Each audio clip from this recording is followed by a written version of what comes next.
పట్న UPA సర్కార్ budget అంతా ఊహించిన పందాలోనే సాగింది. ఆర్థిక మాంద్య పరిస్థితులను అధిగమించి అన్ని వర్గాలను సంతృప్తి పరిచేందుకు ఆర్థిక మంత్రి ప్రణబ్ ముఖర్జీ తీవ్ర కసరత్తు చేశారు.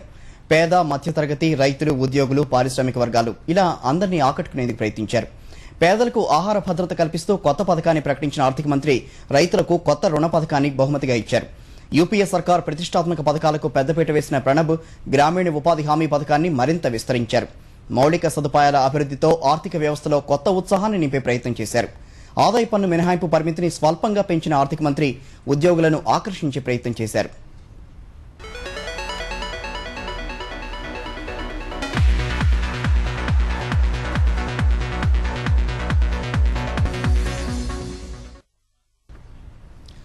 గత ఎన్నికల్లో యూపీఏ ఇచ్చిన హామీలకు అనుగుణంగానే సాగింది ప్రణబ్ బడ్జెట్. ప్రజాకర్షక పథకాలకు పెద్దపీట వేసిన ఆర్థిక మంత్రి కాంగ్రెస్ అధినేత్రి ఆలోచనలో పుట్టిన ఆహార భద్రత పథకానికి కార్యరూపం ఇచ్చారు. పలు సంక్షేమ అభివృద్ధి పథకాలకు కేటాయింపులు పెంచారు. యూపీఏ సర్కార్ ప్రతిష్టాత్మక పథకం భారత్ నిర్మాణ్ 45% నిధులు పెంచిన ప్రణబ్ ముఖర్జీ అసంఘటిత రంగ కార్మికుల భద్రతకు చర్యలు ప్రకటించారు. పేద విద్యార్థులకు వడ్డీ లేని రుణాలు ఇస్తామని చెప్పారు. 18 నెలల్లో దేశ పౌరులందరికీ ప్రత్యేక గుర్తింపు కార్డులు ఇస్తామని ప్రకటించారు. నిత్యావసర వస్తువుల ధరలు అదుపు చేసే లక్ష్యంతో వస్తువుల లావాదేవీలపై పన్ను రద్దు చేశారు. ఆర్థిక మాంద్యం, వర్షాభావ పరిస్థితులు, నిత్యావసర వస్తువుల ధరల పెరుగుదలతో సామాన్యుడు తీవ్ర ఇబ్బందులు పడుతున్న సమయంలో ప్రణబ్ ప్రవేశపెట్టిన బడ్జెట్లో ప్రభుత్వ పథకాలకు అత్యధిక కేటాయింపులు దక్కాయి.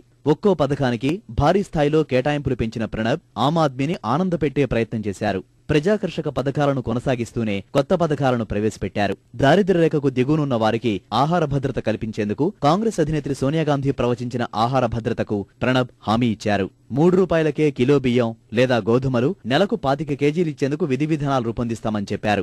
నిత్యావసర వస్తువుల ధరలు నియంత్రించే చర్యల్లో భాగంగా వస్తువుల లావాదేవీలపై పన్నులు పూర్తిగా రద్దు చేశారు. ఇక మహిళలు, అసంఘటిత రంగ కార్మికుల భద్రతకు ప్రణబ్ మరిన్ని చర్యలు ప్రకటించారు. మహిళా స్వయం సహాయక బృందాలకిచ్చే రుణాలను 100 నుంచి 500 కోట్ల రూపాయలకు పెంచారు. అసంఘటిత రంగ కార్మికుల భద్రతకు పటిష్ట కార్యాచరణ రూపొందిస్తామని చెప్పారు. ఉపాధి కల్పనను మరింత పటిష్టపరిచేందుకు ప్రైవేటు, ప్రభుత్వ భాగస్వామ్యంతో ఎంప్లాయ్మెంట్ ఎక్స్చేంజీలు ప్రారంభిస్తామని తెలిపారు. ఆన్లైన్లో ఎంప్లాయ్మెంట్ రిజిస్ట్రేషన్ చేపడతామని పేర్కొన్నారు. శిశు సంక్షేమంపై ప్రత్యేక దృష్టి సారించిన ఆర్థిక మంత్రి ఐసీడీఎస్ కింద లబ్ధి పొందుతున్న చిన్నారులకు 2012 వరకు ప్రయోజనాలు కొనసాగిస్తామని చెప్పారు. పేద వర్గాల పిల్లలు ఉన్నత విద్యను అభ్యసించేందుకు కొత్త పథకాన్ని రూపొందిస్తామని తెలిపారు. 3 ఏళ్లలో మహిళా అక్షరాస్యత పెంచేందుకు జాతీయ మిషన్ ఏర్పాటు చేస్తున్నామన్నారు.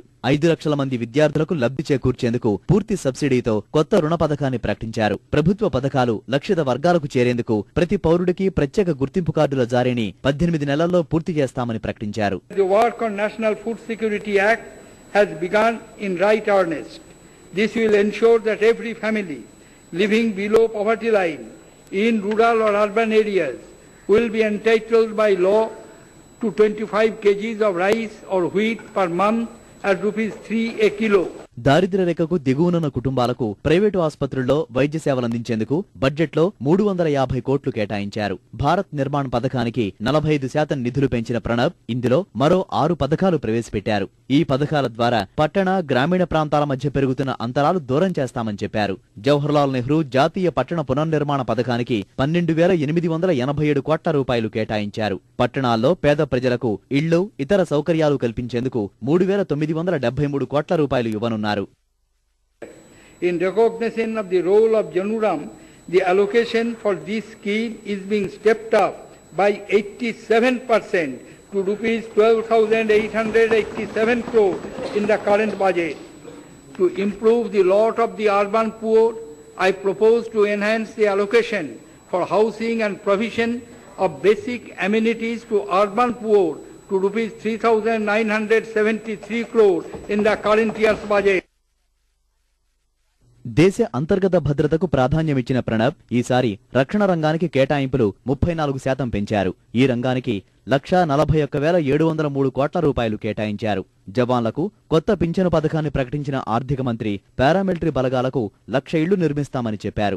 అత్యంత ప్రతిష్టాత్మకంగా నిర్వహిస్తున్న కామన్వెల్త్ క్రీడలకు కేటాయింపుల్ని 3,472 కోట్ల రూపాయలకు పెంచారు. దేశ ఆర్థిక వ్యవస్థకు కీలకమైన వ్యవసాయానికి ప్రణబ్ అత్యధిక ప్రాధాన్యం ఇచ్చారు. ఇక నుంచి 6% వడ్డీకే వ్యవసాయ రుణాలు ఇస్తామని ప్రకటించారు. అయితే బకాయిలు చెల్లించిన వారికి మాత్రమే ఈ సబ్సిడీ వర్తిస్తుందని చెప్పారు. ఇందుకు 3,25,000 కోట్ల రూపాయలు కేటాయించారు. ఇదే సమయంలో దేశాభివృద్ధికి పట్టుగొమ్మలైన గ్రామీణాభివృద్ధికి కూడా ఆర్థిక మంత్రి పలు పథకాలు ప్రకటించారు. ప్రధాని ఆదర్శ గ్రామం పేరుతో కొత్త పథకాన్ని ప్రకటించారు. ఆర్థిక మాంద్య పరిస్థితులతో దేశ వృద్ధి రేటు మందగించిన సమయంలో 2009-2010 ఏడాదిలో 9% వృద్ధి రేటు సాధించాలంటే వ్యవసాయ గ్రామీణాభివృద్ధి కీలకమని భావించిన ఆర్థిక మంత్రి యూపీఏ సర్కార్ ఎంతో ప్రతిష్టాత్మకంగా ప్రారంభించిన జాతీయ గ్రామీణ ఉపాధి హామీ పథకానికి నిధులు 144% పెంచి 39,100 కోట్ల రూపాయలు కేటాయించారు. వచ్చే ఏడాదిలో ఈ పథకాన్ని 4,47 కుటుంబాలకు విస్తరిస్తామన్న ఆయన రోజువారీ కూలీని 80 నుంచి 100 రూపాయలకు పెంచారు. ఈ పెంపుతో రాష్ట్రాల్లో లబ్ధిదారులకు ఇకపై 120 రూపాయల కూలీ లభించనుంది.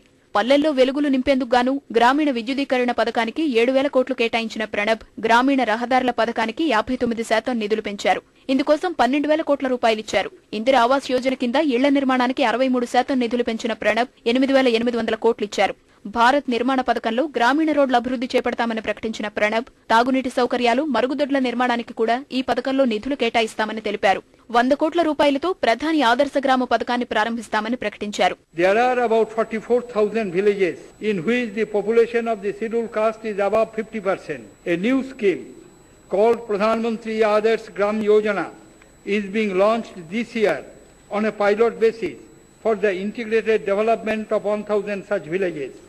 I propose an allocation of rupees 100 crore for this scheme. Each village would be able to avail gap funding of rupees 10 lakh on successful implementation of the pilot project. The Yojana will be extended in the coming years. మరోవైపు తీవ్ర సంక్షోభంలో కొట్టుమిట్టాడుతున్న వ్యవసాయ రంగానికి ప్రణబ్ మరింత ప్రాధాన్యాన్నిచ్చారు. వర్షాభావ పరిస్థితులను అధిగమించేందుకు రుణమాఫీ గడువు 6 నెలలు పెంచారు. సకాలంలో రుణాలు చెల్లించిన రైతులకు వడ్డీ రేట్లో రాయితీ ఇస్తామని ప్రకటించారు. The target for the agricultural credit flow for the year 2019 is being set at 3,25,000 crore.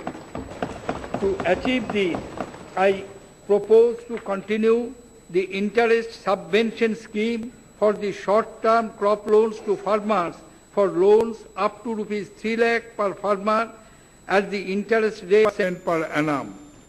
I am also happy to announce that for this year, the government shall pay an additional subvention of 1% as an incentive to those farmers who repay their short-term crop loan on schedule.